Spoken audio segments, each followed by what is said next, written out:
अस्सलाम वालेकुम क्लास। आज का जो हमारा टॉपिक है वो सैलरी शीट है। सैलरी शीट या पेरोल कह सकते हैं आप इसे।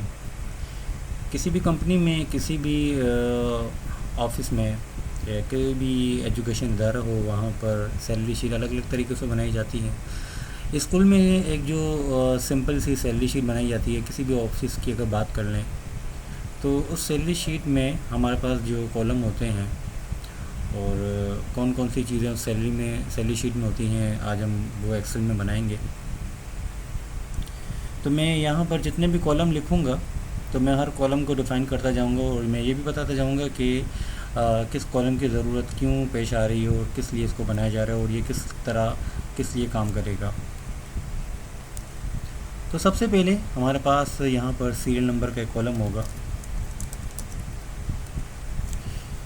सैलरी शीट में सीरियल नंबर का कॉलम लिखने का मकसद ये है कि आप यहाँ पर अपने जितने भी एम्प्लॉय हैं जो आपके पास काम करते हैं, आप उनकी क्वांटिटी लिख सकते हैं कि कितनी क्वांटिटी में आपके पास एम्प्लॉय काम कर रहे हैं। जैसे मैं यहाँ पर फिलवक्त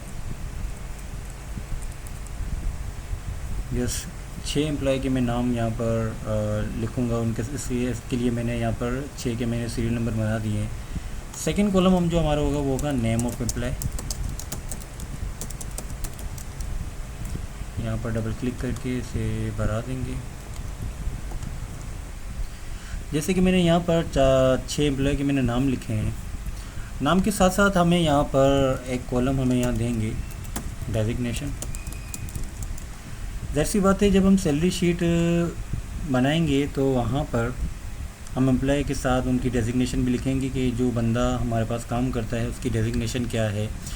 वो अकाउंटेंट भी हो सकता है, वो क्लर्क भी हो सकता है, वो रिसेप्शनिस्ट भी हो सकता है, फ़ोन ऑपरेटर भी हो सकता है। तो यहाँ पर उनकी जो भी पोस्ट होगी यहाँ पर हम लिखेंगे। यहाँ पर हमने इसकी डेजिग्नेशन लिख दी है। हमारे पास जो भी 6 एम्प्लॉय थे, हमने उनके सामने उनकी डेजिग्नेशन भी लिख दी। इसके बाद जो नेक्स्ट कॉलम हमारा होगा वो होगा बेसिक सैलरी का। यहाँ पर हम उनकी बेसिक सैलरी लिखेंगे कि उनकी जो बेसिक सैलरी है वो क्या है। तो हमने यहाँ पर इनकी बेसिक सैलरी लिख दी कि इन सब की बेसिक सैलरी क्या है। याद रहे कि 2 किस्म की सैलरी हम यहाँ पर लिखेंगे, क्योंकि बेसिक सैलरी होगी नेट या ग्रॉस सैलरी। इसको कंप्लीट करने के बाद आपको समझ आएगा कि नेट और ग्रॉस सैलरी क्या होती है। तो बेसिक सैलरी के बाद हमारे पास एक और कॉलम होगा पर डे का। Per day absent deduction. अब हमने यहाँ पर 3 कॉलम बनाए, per day, absent and deduction. हमने 3 कॉलम जो हमारा बनाने का मकसद था वो ये था कि ये जो एम्प्लॉय हैं जब भी ये कोई एब्सेंट करेंगे तो हम यहाँ पर ये पता लगा सकें कि उनका जो अमाउंट जो डिडक्ट होगा उनके एब्सेंट पे वो कितना होगा। तो सबसे पहले यहाँ पर मैं उनकी जो पर डे उनका बनता है, पर डे से मुराद कि उनकी दिन का, एक दिन में जितना भी उनकी जो सैलरी बनती है वो क्या होगी। तो कुछ लोग यहाँ पर 26 से भी करते हैं, कुछ महीने के टोटल 30 डेज से भी करते हैं, कुछ संडे को काउंट नहीं करते, कुछ संडे के साथ काउंट करते हैं। तो यहाँ पर हम संडे के साथ काउंट करके हमारी जो बेसिक सैलरी है यहाँ पर उसको डिवाइड करेंगे 30 डेज से।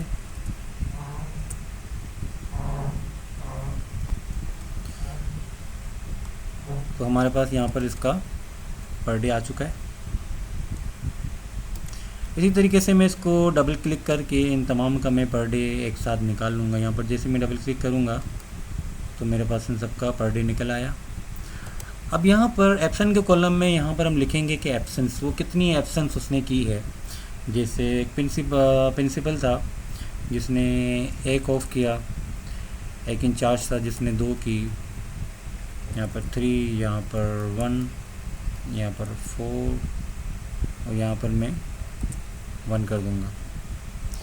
अब उनकी जो डिडक्शन है, जो उनकी जो छुट्टियों की जो कटौती होगी वो क्या होगी, वो हम किस तरीके से निकालेंगे। हम पर डे और एब्सेंट को जब मल्टीप्लाई करेंगे तो हमारे पास यहाँ पर उनकी जो डिडक्शन होगी, जो उनकी छुट्टियों के जो पैसे कटने हैं वो यहाँ पर हम देख सकते हैं। मैं फार्मूला यूज़ करूँगा यहाँ पर मल्टीप्लाई का। सबसे पहले इज इक्वल, देन मैं पर डे को यहाँ क्लिक करके मल्टीप्लाई का साइन, एप्सिलॉन को क्लिक करके जब मैं एंटर करूँगा तो मुझे यहाँ पर उसका पर डे दिखा रहा है।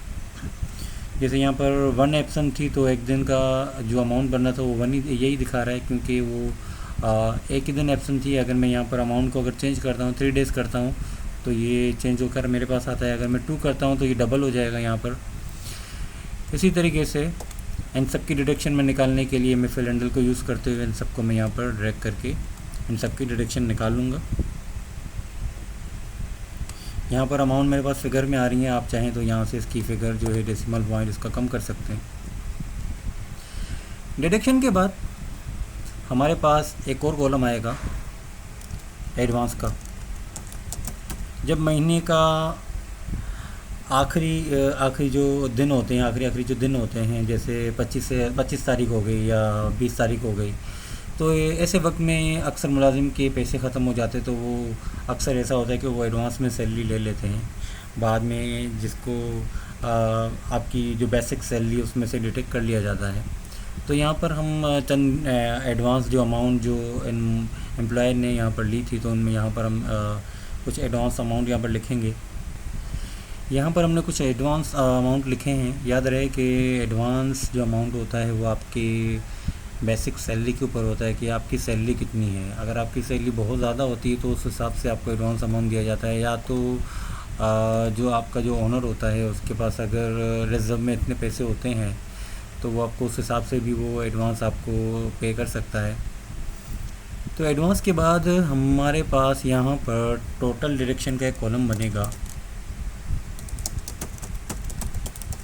जहाँ पर हम ये शो करेंगे कि हमारी जो बेसिक सैलरी थी उसमें से हमारे ये छुट्टियों के पैसे और एडवांस के पैसे जो कट रहे हैं वो कितने हैं। तो यहाँ पर टोटल डिडक्शन में मैं इन दोनों को प्लस करूँगा, जो मेरी जो डिडक्शन था और जो एडवांस था, इन दोनों को मैं यहाँ पर प्लस कर लूँगा, ताकि मुझे पता चले कि मेरा जो टोटल अमाउंट जो सैलरी में से इस बार कटने वाला है वो कितना है। तो मैं सिंपली, मेरे पास यहाँ पर जो अमाउंट है वो एक छुट्टियों का अमाउंट है और ये एडवांस का अमाउंट है, मैं दोनों को प्लस करूँगा। मुझे इन दोनों अमाउंट से कोई सरोकार नहीं है, तो मैं यहाँ पर डिडक्शन को, जो मेरे छुट्टियों के पैसे बनते थे, और उसके साथ में एडवांस अमाउंट को मैं प्लस कर दूँगा। जाहिर सी बात है, हम जिससे हमारे ओनर से एडवांस लेंगे तो वो हमें माफ़ तो नहीं करेगा, वो हमारी सैलरी से काटेगा। तो मैं इन दोनों अमाउंट को यहाँ पर प्लस करके यहाँ पर उसका टोटल निकाल लेता हूँ कि टोटल जो इस बार जो सैलरी में से जो टोटल पैसे कटने वाले हैं वो कितने हैं। तो फिल हैंडल को यूज़ करते हुए मैं इन तमाम पे फार्मूले को मैं अप्लाई कर देता हूँ, तो इन सब का टोटल डिडक्शन यहाँ पर निकल चुका है। अब यहाँ पर आप इसको उस तरीके से भी बना सकते हो कि आप डायरेक्ट नेट सैलरी दे के बेसिक सैलरी में से टोटल डिडक्शन अमाउंट निकाल के नेट सैलरी निकाल सकते हो। बट एक और कॉलम है हमारे पास अलाउंस का। अलाउंस किसी भी चीज़ का हो सकता है, चाहे वो मोबाइल अलाउंस हो सकता है, वो कन्वेंस अलाउंस हो सकता है, या वो हेल्थ अलाउंस हो सकता है। किसी भी किस्म का अलाउंस आपको कंपनी या कोई भी एजुकेशन इदारा दे सकता है, जिसमें आपको आपकी सैलरी के ऊपर चाहे वो पर डे के हिसाब से आपको पैसे चाहे वो दे सकता है, या तो जो भी अमाउंट उसने रखा होगा वो उस हिसाब से आपको अमाउंट दे सकता है। जैसे कि मोबाइल का कोई अलाउंस हो गया या किसी भी चीज़ का हो गया, तो यहाँ पर इन सब के हम अलाउंस लिखेंगे। तो यहाँ पर हमने इन सब के अलाउंसेस लिख दिए।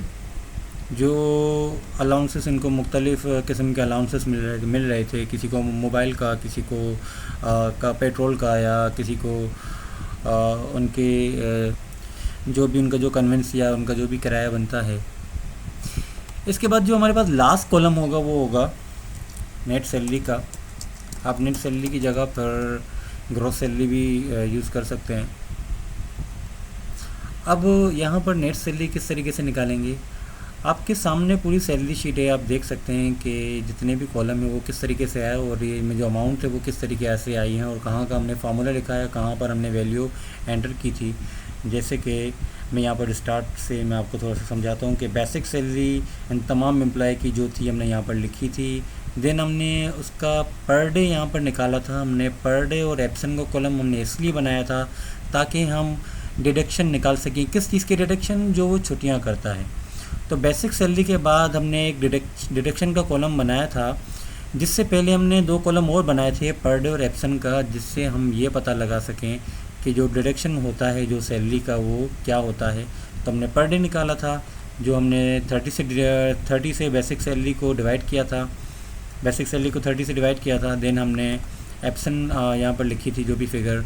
याद रखिए फार्मूले से ये फ़ायदा होता है कि आप जो भी अमाउंट में चेंजिंग करते जाएंगे, यहाँ पर अगर मैं ज़ीरो लिखूँगा तो उसकी कोई डिडक्शन नहीं होगी।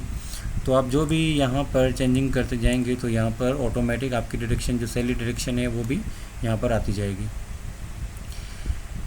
इसके बाद हमने एक एडवांस का कॉलम यहाँ पर बनाया था, जो हमने यहाँ पर एडवांस दिया था।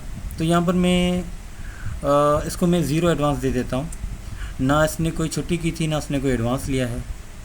तो जब हमने टोटल डिडक्शन बनाया था वो इसलिए बनाया था कि यहाँ पर हम डिडक्शन जो छुट्टियों के जो पैसे थे, इसको मैं एब्सेंट डिडक्शन कर देता हूँ आपकी आसानी के लिए, ताकि आपको समझ आए कि ये एब्सेंट डिडक्शन है।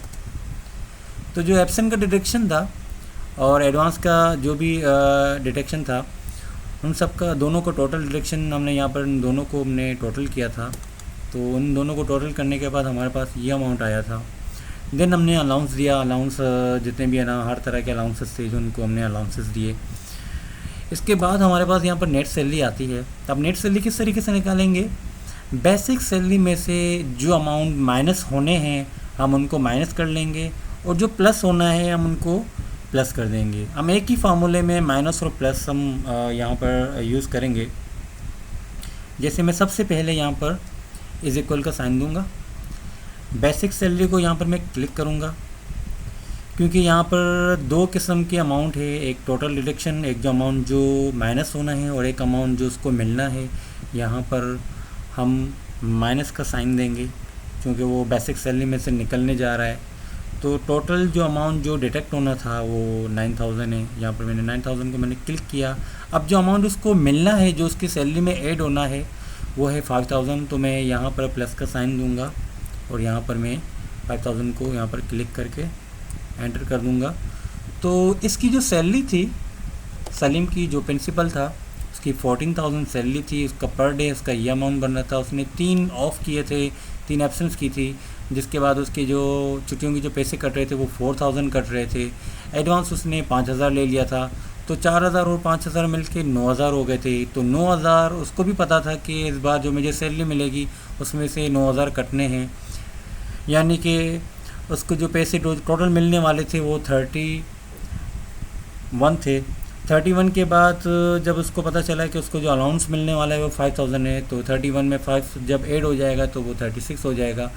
तो यहाँ पर क्या हुआ कि नेट सैलरी जो हमारी निकली थी वो बेसिक सैलरी में से हमने टोटल डिडक्शन को माइनस किया, देन अलाउंस को ऐड कर दिया, तो हमारे पास यहाँ पर नेट सैलरी आ गई। एक बार और हम सागर की भी मैं यहाँ पर नेट सैलरी निकालता हूँ ताकि आपको समझ आ जाए। मैं इक्वल का साइन दूंगा, बेसिक सैलरी को मैं क्लिक करूँगा, माइनस का यहाँ पर साइन दूंगा। माइनस का साइन मैं इसलिए दूंगा क्योंकि मैं इसकी कटौती करने जा रहा हूँ। यहाँ पर जो भी इसको जो डिडक्शन बन रही थी एडवांस की और सैलरी की, मैंने इस अमाउंट को क्लिक किया। देन मैं प्लस करूँगा अलाउंस को, क्योंकि अलाउंस मिलता है और डिडक्शन आपकी कटती है।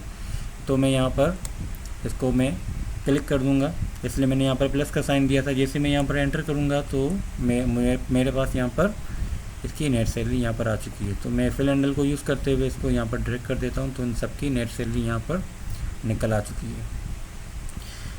अब आपने यहाँ पर एक चीज़ नोट की कि ऑपरेटर जो था उसकी 20000 सैलरी थी, उसने एक भी ऑफ नहीं की, तो उसको एक भी अमाउंट नहीं कटा। इसी तरीके से उसने एक भी एडवांस 1 रुपया भी एडवांस नहीं लिया था, तो उसकी टोटल डिडक्शन उसकी 0 थी, उसको कोई भी डिडक्शन नहीं हो रहा था। और उसका जो अलाउंस था वो 1000 था।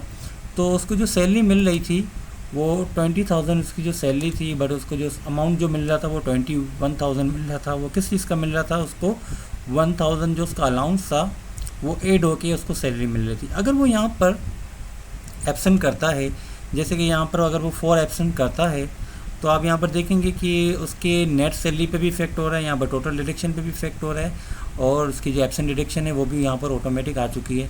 अब एडवांस भी अगर वो एडवांस अगर ले लेता है, जैसे कि वो 5000 एडवांस लेता है, तो उसकी जो टोटल डिडक्शन है वो ऑटोमेटिक उसकी चेंज हो गई, और साथ साथ उसकी जो नेट सैलरी वो भी चेंज हो गई। तो सैलरी शीट में हम फार्मूले से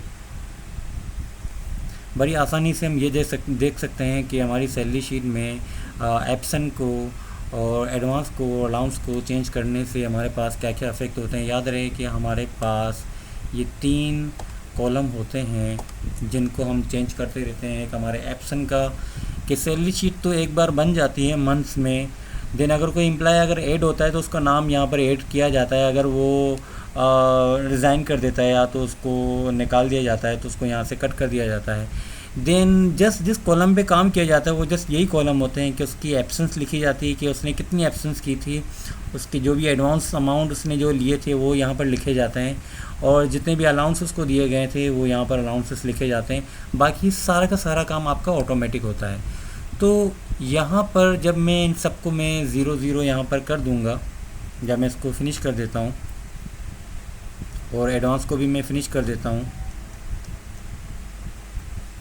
और अलाउंस को भी जब मैं फिनिश कर देता हूँ यहाँ पर, तो आप देखेंगे कि जो बेसिक सैलरी थी वही आपकी नेट सैलरी यहाँ पर शो हो रही है। ये क्यों हो रही है? क्योंकि ना कोई छुट्टियों के पैसे कट रहे हैं, ना कोई एडवांस के पैसे कट रहे हैं, ना कोई अलाउंस ऐड हो रहा है, तो जो सैलरी का अमाउंट है वही यहाँ पर आ रहा है। तो फार्मूले की मदद से हम अपनी सैलरी शीट को इस तरीके से देख सकते हैं कि हमारे एम्प्लॉय ने जो भी इस मंथ में जो भी डेज़ वर्किंग की, या जो भी एडवांस लिया, या जो भी अलाउंस उसको दिया गया, वो अमाउंट क्या बन रहा था। उम्मीद है ये लेसन आपको समझ आया होगा। कोई भी प्रॉब्लम हो या कोई भी क्वेश्चन करना हो आपको कमेंट्स में ज़रूर लिख सकते हैं। अपना बहुत ख्याल रखिएगा। अल्लाह हाफिज़।